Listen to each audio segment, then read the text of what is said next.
Good day everyone, my name is Josiah Manzano, your Fiesta Community Sales Agent. Today we are at Fiesta Communities Prime Subic again at ituturo ko po kayo sa ating bagong model unit which is the Maya Solobi 3BR. Ayun siya oh. Kaya kung interested ka, keep watching.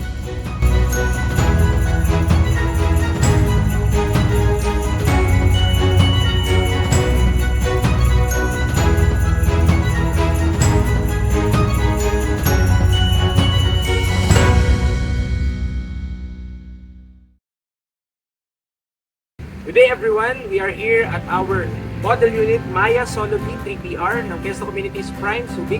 By the way, my name is Josiah Manzano. I'm your Fiesta Community Sales Agent. So kung gusto mo malaman ng price, features, yung lot size, yung floor size, and yung kanyang mga tatlo niyang CR, no? Stick to the end and I'll show you everything. Even yung ating lanay and balcony, maging yung ating carport na meron ng bubong. Thank you so much. My name again is Josiah Manzano. I'm your Fiesta Communities Sales Agent. Pagpasok po natin dito sa ating Maya Solobi, ay ito na po agad yung tatambad sa atin, which is our living area. So dito sa living area, the family could spend time together. Then mapansin po natin, medyo malaki yung choice ng sofa na nilagay po natin dito. Just to show you, yung height ko po ay 5'8". So, kung makikita natin, kung dumi pa ako, maluwag po talaga dito sa ating living area. Pagkatapos po dito sa ating living area, ang kasunod na po agad, dito po ay ang ating CR. At ang Maya Solobi po ay merong tatlong CR. So this is the first CR na mapapansin po natin. Kasama na po dito yung ating salamin dito, separation for our shower, then our toilet. So kasama na rin po ito sa ating turnover. Maging yung ating pong tiles, kasama na po yan. Yung tiles niya hanggang taas na po siya. Kasama na po yan sa ating turnover unit. Then, mapapansin po natin dito naman ang ating pong dining area where the family will spend time together eating and talking about things, about life, kung ano na yung mga progress na nangyayari sa buhay. At dito po may concept tayo, you could choose your favorite lights for this setup. And dito po ginamit din natin ay ang table. I think this is sort of a tiles or pero you could choose. Maluwag po yung space natin dito. Yung mga chairs din natin definitely classy. So adjacent to the dining area is our kitchen. And dito po kasama na po sa turnover unit natin ito pong pasipanan po na ito. Then maging itong cabinet sa ilalim.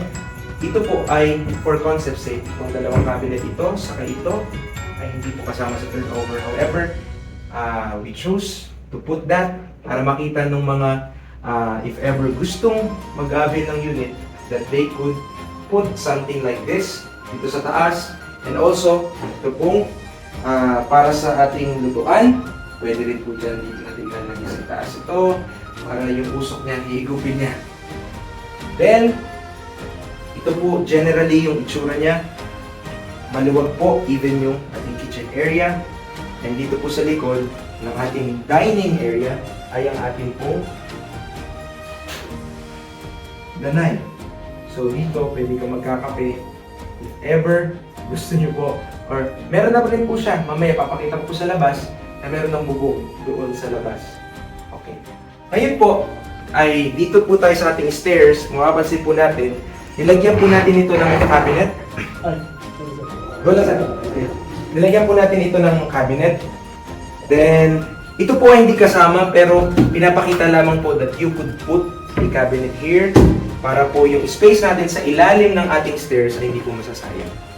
Going up, we have this steel, bakal po ito, railings natin dito sa ating Maya Solobi. Then, yung ating flooring paakyat on the second floor is already vinyl style po or vinyl flooring. So, dito po sa unang kwarto natin, pasok po tayo. Dito pwede po nating gawin or gamitin as office. Pero kung maglalagay po tayo ng single bed, that will be no problem at all. Wala pong problema dahil maluwag po yung space dito if ever gusto natin na maglagay ng bed. After our first room, po tayo sa ating second room. And on our second room, kita po natin ginawa dito concept. Nilagyan po dito ng cabinets. Then ito po yung ating bed, which maluwag pa yung space dito. Pwede pa maglagay ng lamesa. If ever meron ding assignment or merong homework dito na gagawin yung anak nyo po, dito sila stay. And definitely this room could fit a lot more stuff kasi ito po ay inilagay lang po dito. These are cabinets. Kung mapansin nyo po, pasok po tayo. Pag binuksan mo to, maluwag po yan. So doon, pwede sasabit yung mga nakahanger ng mga damit. Then dito sa ilalim yung mga folded, yung mga gamit sa taas na kailangan. So we could fit. So dalawa ito, nakita natin spacious yung room na to. And sa gitna ng ating hallway, paglabas po natin dito, pag-akyat natin dire-diretso dito, ay ang ating pong pangalawang CR. Which yung pangalawang CR po na ito po yung CR natin, shared nitong dalawang room sa itaas. Yan. Same lang po yan ng size and same lang din po, meron ding glass separation from shower and also the toilet. So papasok na po tayo dito sa ating master's bedroom. Dito sa ating master's bedroom, makapansin po natin ay sadya namang maluwag po. Wala pong problema maglagay tayo ng king size bed. Dagdagan mo pa ng single bed, maluwag pa rin po yung ating pong master's bedroom.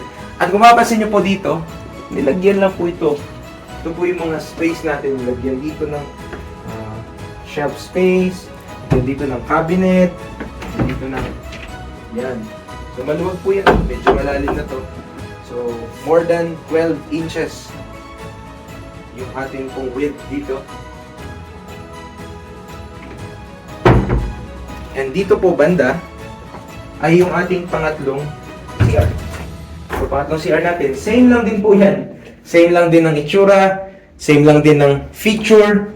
Yung shower nandoon, then may separation din the toilet. Same lang po siya. And one of the most important feature of the master's bedroom ay ito po yung access natin sa ating balcony. Dito, ating balcony, medyo maluwag po ito. We could do, pwede nyo pa po itong palagyan. If ever interested, pwedeng palagyan to ng cover, pwedeng palagyan to ng bubong para magiging kwarto pa siya. Pwede pa rin. O kung ano man ang gagamitin natin ito for what, or gusto natin mag-chill dahil yung pwesto ng mga Maya Solobi ay medyo mataas, so you could view the subdivision from your balcony. Definitely, this spot will be a favorite for those homeowners that will choose Maya Solobi. For our Maya Solobi po, regarding pricing, so our total contract price or yung ating house and lot value is 3.6 million. However, still meron pa rin 200,000 discount, so nasa 3.4 million po tayo. Then, yung 3.4 million po na yon, separate po yung ating processing fee, which is 210,000. Ating reservation fee is 30,000 pesos. Kung magre-reserve tayo, mabaminus na siya sa ating processing fee. Then the remaining na processing fee, pwede natin 6 months, 12 months, 24 months. Pag pinili natin yung 12 months, is still no interest, even yung 6 months. Pero pagdating natin ng 24 months, meron na po tayong 12% interest on our processing fee. Ngayon, kung true pag-ibig siya, mag-full loan po natin yung 3.4 million at hindi po natin kailangan mag-equity. However, kung in-house yung ating mapipili, meron tayong down payment na kailangan nating bubunuin, and I will put down the description below yung link natin for my explanation, full explanation for the prices of Maya Solobi, in-house financing, and Pag-ibig financing. This unit, you could avail for just 22,079.30 pesos monthly. So if you have spare 22,000 na pwede mong gastusin every month, then this unit should be or could be for you. Thank you so much, and back to our video. Habang bumababa, explain ko po sa inyo in details itong bahay na to. This property is 96 square meter yung lot area niya, and 75.5 square meter yung kanyang floor area. Meron tayong 3 bathroom, meron tayong lanay, meron tayong balcony. If ever interested po kayo sa property na to, message us at Fiesta Communities Prime Residences, or you could directly contact me at 0935-301-6431. Now, dito po tayo sa ating side ng ating unit. May kita natin na may bubong na po ang ating carport, which iiba natin mga unit, yung ating saya, yung ating laya, ating saya 3BR, saya 2BR, and laya 3BR, ay meron pong carport provision like this one, pero wala pa silang bubong. So, dito sa ating Maya Solobi, included na siya sa ating package. So, kapansin nyo po, guna-guna dito, if ever yung inyong sasakyan ay Grandia o yung mahaba po, kasyang-kasya pa rin po dito, sakto pa rin, malalagyan nyo pa rin doon sa ating labas ng gate. Papasok po tayo dito sa ating side. By the way, kasama na po itong gate na ito sa ating turnover. And one quick note pa, ito po ay medyo matangkad. This wall is medyo matangkad po. Ako po ay 5'8". Mapapansin nyo, mas matangkad pa rin sa akin. So, definitely, itong wall po na ito ay mataas. Tapos, pagpunta natin dito, this is our access. This door is our access for our kitchen. Kasi natin kanina, pinakita ko po sa inyo, ito na po yung side na yun. Ito yung pinto doon. Sarado lang natin. Ikot tayo. May ikitan nga pala because this unit is single detached. Ibig sabihin, yung atin pong unit nasa gitna, may ikutan natin yung ating property. Pagpunta natin dito sa ating likod, mapapansin natin, ito po yung sinabi ko kanina, this is the lanay. So glass na rin po ito, glass door. Ganito na rin siya sa ating turnover. Then we have, meron na tayong bubong dito sa taas. If ever, magkakape dito, or magpipicnic dito ang family, there will be no problem. Sir, pwede bang i-extend itong ano na to, itong bubong na ito, tapos i-extend pa gano'n para mas lumawak? Eh, pwede bang ikulong to? Pwede pong gawin yon. Nasa discretion na ng buyer. Now, dito po sa ating gilid, still, nalalakaran pa rin siya. Usually, ginagamit itong gilid na to kapag maglalaba. So, ilalagay dyan para magtubig diretso na sa lupa. Yan. So, kasama pa rin po sa ating turnover, itong ating gate na ito. Full circle.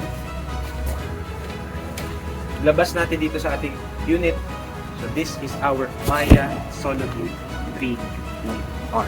Again, kung gusto nyo malaman, saan pa sir itatayo yung Maya Solobi? Dito sa Prime Subic.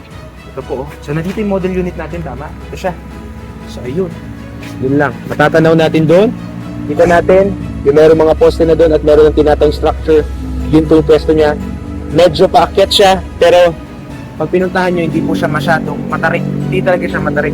Pero enough na siya, na elevated siya so you could see the whole subdivision. Again, my name is Simon Zano. I'm your Fiesta Community Sales Agent. Thank you for watching this video. Salamat po sa inyong pagtapos nito. And I hope makapag-site visit tayo, makapag-site tripping tayo, and also, ma-reserve nyo po itong property na to located at Barangay Aningway, Subic, Zambales. Salamat po muli. Thank you.